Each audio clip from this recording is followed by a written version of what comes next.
Hello guys! Good morning! Maaga nga pala tayong gumising kasi pupunta tayo ng baybay para tingnan yung huli nilang isda nila Uncle at Mahal. Tara! Ayan, palabas na nga pala tayo ng bahay guys. Makulimlim pa ang langit. So ayun na nga at umaambo na at wala si haring araw at ang lamig-lamig ng panahon, parang masarap pumigop ng mainit na sabaw. Ayan, lakad tayo palabas ng gate. And then, dito nga pala kami nakatira sa may purok mangingisda. Ayan. Simpleng pamumuhay lang din naman ang meron kami dito. Basta may bigas ka lang, hindi mahirap humanap ng ulam kasi ang mga tao dito ay ang hanap buhay nila ay mangingisda. Tulad ng uncle ko, nagbububo trap sila. Kaya hindi kami hirap din sa uli.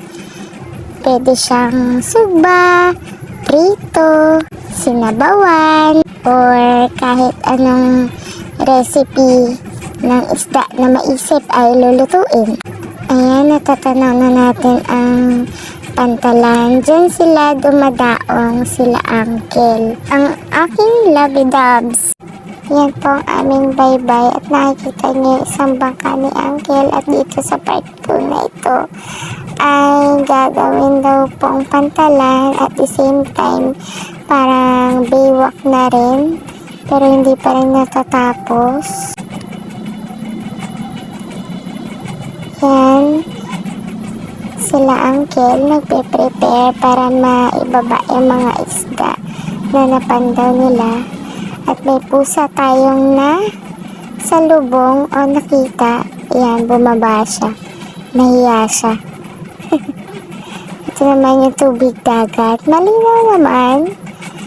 May time lang na malubog at may mga ilang bangka na naka-park, nakatambay. Ayan yung mga marites ng taon. Yan, may mga bangka din naka-park dito banda. Yan, mga ilang kabahayan dito sa Tandol, Barangay 1, Rojas, Palawan. Yan, ang aliwalas lang ng paligid. Yan, may nakapark o may nakahintong yate. At yan, may dumaan din na bangka. Sa pool sa ating camera. Yan, balik naman tayo dito sa dagat. Sarap sana maligo kaya lang nag-aalangan ako. Hindi pa kasi ako naliligo talaga dito. Simula nung dumating kami dito sa Rojas, Palawan. Baka kasi may jellyfish. Agoy, ganda-gandahan ang ante nyo. Kala mo naman may ikagaganda pa. Ito naman yung isang bangka ni uncle na ginamit nila pagpandaw. Ayan, nakikita nyo, pinaghihiwalay nila kung ano yung magkakasama at may isa na rin tumulong sa kanila. Yan naman si uncle ay napakabuting tao talaga, mapagbigay. Hindi niya sinasarili yung natatanggap niyang bless at sinishare niya talaga. Ayan, tumulong na rin si Kuya Solomon at saka si Kuya Buboy sa pagbuhat para madala sa labas ng bahay. Ayan, buhat-buhat na rin ni Mahal yung iba pang isda para mapatimbang na sa buyer. Bilib din ako sa tao na yun kasi ang daming alam. Yung talagang hanap buhay talaga ang iniisip, yung mabuhay yung pamilya. Ayan, pabalik na kami sa bahay para matimbang natin na antay na rin yung buyer. Thankful din ako kasi Napakasipag yan. Kahit na aso't pusa kami mabait pa din. Dapat lang. Totoo ba yun? Kapag nasa tamang tao ka, tataba ka talaga. Ayan, pinapakita na yung isda na ibibigay namin sa isang mapit namin na kaibigan. Ayan, dinadagdagan pa. Gaganda ng mga isda. Mga bisugo, pakol, yan, suno.